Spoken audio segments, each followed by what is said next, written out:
मु कहली जे सम्मानटा व्यक्तिगत सम्मान नुहे यहाँ हूँ ओडिया भाषा साहित्य संस्कृति सबुति सम्मान एवं यहाँ मु तो विदेश देश में बहु भाव में सम्मानित होती जमीक बांग्लादेश प्रधानमंत्री मत सम्मानित कर बड़ सम्मान सम्मानित करागला आज आज प्रथम थरक ओडिया विश्व भाषा ओडिया भाषा सम्मेलन करा जाउची केमती केते आपन खुशी लगुच मु कहली जे सम्मानटा व्यक्तिगत सम्मान नुहे यहाँ हूँ ओडिया भाषा साहित्य संस्कृति सबुति सम्मान एवं यहाँ मु तो विदेश देश में बहु भाव में सम्मानित होती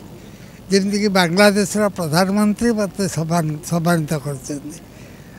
दक्षिण आफ्रिकार प्रेसिडेंट से भी सम्मानित कर आज हूँ बड़ कथा यहाँ हूँ मातृभाषार सम्मान मातृभूमिर सम्मान एवं आमर जो मुख्यमंत्री